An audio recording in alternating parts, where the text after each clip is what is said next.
politics become so gang related? Like, why? I mean, I get everyone has their own side, but it feels like, I guess growing up, you think there's Republicans that are Democrats. And I mean, obviously, being a young black guy, I just thought poor people were Democrats and rich people were Republicans. Like, that's what I thought the world was. But how do you? I get their sides and how the economics and all of it works, but it doesn't seem like they work together. You know what I mean? It seems like right now seems like a pissing contest. It just feels like everyone's like, we can do this if we stick together, or we can do this if we stick together. And it's like the thing I love that Christopher Hahn said, because it was like, I was like, what do we do? Because in my head, I'm like, how do we get him out? And he's like, you need to vote to change the House blue so that we make him work. They're like, right now he has people who just like lay down. They look like they'll do whatever he wants because he's whatever he is. They're like, if we put him, if I remember correctly, if we put the people that are going to make him do the work and make him do the thinking, like, we could run him out of here. You know what I mean? Like, make him, I don't know, it felt like the right way to be like, we all need to work together opposed to, and I know that's easier said than done, but where, you're on that line, like, where is it? Is it ego? Is it? Oh, there's plenty of ego. Okay. I mean, I'll be the first to admit it. Thank you. There's plenty of ego that goes into this. You will make a change. Why? Because if I didn't think I was the best at making the decisions for what would improve the lives of people that live here, I wouldn't be doing this. Okay. So there is a massive amount of ego, but there needs to be restraint. You know, I have to pull that back. A lot, but I have to understand that it's there. So when it comes to these pissing contests that you're talking about, every time we unify under a political party, we automatically, completely ignore the opposition. If we're unifying under this team, we completely disregard the other. There's no care for the other. That's what it feels like. And that is a problem. No care. That's a problem because they're doing it back to us. So when we unify under a political party, we tacitly endorse this partisanship and this divisive culture that we're living in right now. The trick is, how do we bridge the two together? Yes. How do we get you away from voting for a Democrat or voting for a Republican and voting for the person who has the vision? Can we just not know? We should not know until they win and be like, that would be the great. Republicans got it. That would be great. That would be it's like a gender reveal. Yeah. It's like, I mean, which one's the hey, he's a Republican. But really, though. Oh, he's a Democrat. Wow. Shut up, guns, because it's America. I've seen some really cheesy gender reveals. I don't know. So you brought up Chris Hahn earlier. Vote again. And the parallels and the difference between he and I is when people bring Chris onto their shows, they bring him in for his expertise, for his knowledge in a particular topic. They see him as a subject matter expert in what they're trying to convey. You know, they are looking at him as a path to their message. I don't have that. I have my own knowledge of things. I have my own ideas, but I can't assume that I have all the answers.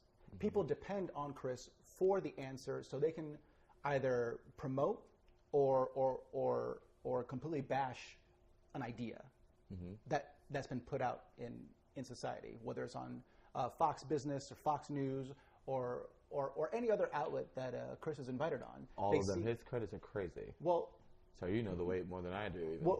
Well, people look to him as an influential voice on those topics.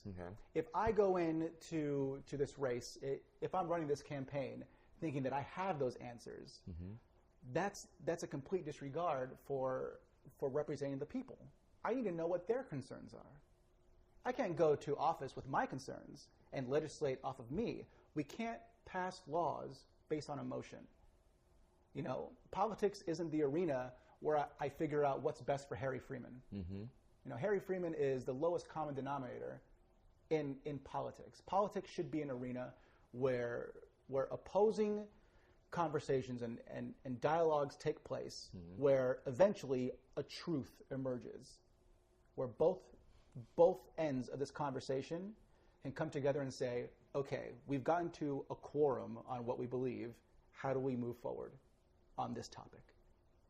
We've come to an agreement on the same issue. How do we legislate for the best interest on where we are now? And that is probably the most important part about politics. That's what politics should be. It's not what politics is today. is what politics should be. Is that your goal if you take this stand? Absolutely. There is nothing more than I want than to have a society that is based on what is morally right, what is legally advantageous to everyone. Mm-hmm. We have to understand that you may not agree with every single thing that I say. I may not agree with every single thing that you say, but there is enough substance that we can move forward and affect as many people for the better as possible. I agree. Things fall through the cracks in everything we do in life. Everything we do is imperfect. But what is the best situation that we can come out with? Oh, praise him. And that is what politics should be. And today, unfortunately, it's not. And if I can be the catalyst of change, if I can be that change here in Maryland, that's great. We talked about what politics should be. Right. Where are they now? Not where they should be. Politics should be about finding common ground, regardless of your political party, regardless of who you are, how much money you have, how old you are, how young you are. It doesn't matter. It doesn't matter. But where we are today, it seems to matter. It seems that if you want something to progress, you have to be a certain political party. Mm-hmm. You have to be on someone's team to get what you want. Yes, to lead us, feeling. It's horrible. We're in a culture right now where we are legislating for the few, not the many. Today's government doesn't represent the many. It represents the few. And if I can change that, our work isn't done yet, but it's a step in the right direction. It is an honor. Grab your drink again. Cheers. Cheers. I'm beating you, by the way. I know. I'm like, I'm a winner, baby. You beat me. State school, Sam Houston State, Huntsville, Texas. Shout out. State school, University of South Florida.